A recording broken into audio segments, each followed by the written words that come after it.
Mom സൈഡിലേക്ക് എൻ്റെ എല്ലാ കൂട്ടുകാർക്കും സ്വാഗതം. അപ്പോൾ ഇന്ന് ഞാൻ വന്നിട്ടുള്ളത് നല്ല വെറൈറ്റി ഒരു ചമ്മന്തിയുടെ റെസിപ്പി ആയിട്ടാണ് കേട്ടോ.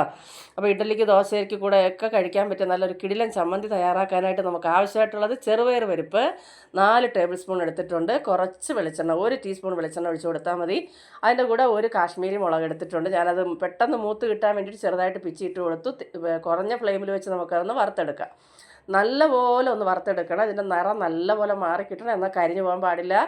ഇനി അതിലേക്ക് നമുക്കൊരു 4-5 അല്ലി വെളുത്തുള്ളി, ചെറിയ അല്ലി ആയതുകൊണ്ട് ഇട്ടേക്കുന്നത്, ഒരു 2-3 ചുവന്നുള്ളിയും കൂടെ ഇട്ട് കൊടുക്കുക. ചുവന്നുള്ളിയും വെളുത്തുള്ളിയും ഒരുപാട് ഇങ്ങനെ വഴന്ന് കിട്ടണമെന്നില്ല, ചെറുതായിട്ട്. അത് അങ്ങനെ പച്ചക്കിട്ടാലും കുഴപ്പമൊന്നുമില്ല കേട്ടോ, നല്ല ടേസ്റ്റാണ്.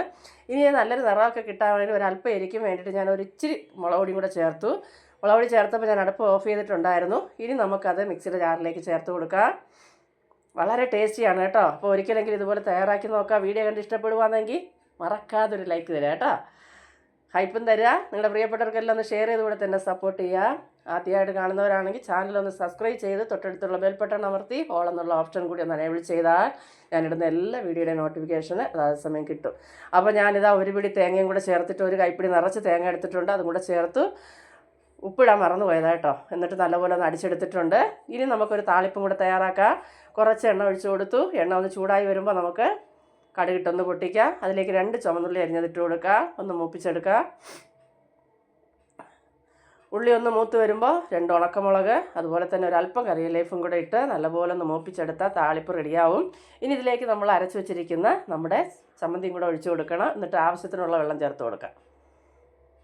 അപ്പോൾ എത്ര തിക്നെസ് നിങ്ങൾക്ക് വേണോ അതിനനുസരിച്ച് വെള്ളം ചേർക്കാം കേട്ടോ.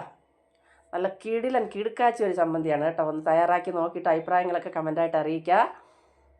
അപ്പോൾ ഞാൻ ഇച്ചിരി ലൂസായിട്ട് തന്നെ, ഒരുപാട് ലൂസല്ല, ആവശ്യത്തിനുള്ള വെള്ളം ഒഴിച്ചിട്ടുണ്ട്. അപ്പോൾ ഈ സമയം ഞാൻ ഉപ്പും ചേർത്ത് കൊടുക്കുന്നുണ്ട്. ഉപ്പ് നമ്മൾ അടിക്കുന്ന സമയം ഇട്ട് അടിച്ചെടുക്കുന്നത് നല്ലത്, ഞാൻ മറന്നുപോയതാണ് കേട്ടോ. അപ്പോൾ അതാ നമ്മുടെ അടിപൊളി ചമ്മന്തി ഇവിടെ റെഡി ആയിട്ടുണ്ട്. ചെറുതായിട്ടൊന്ന് ചൂടായാൽ മാത്രം മതി.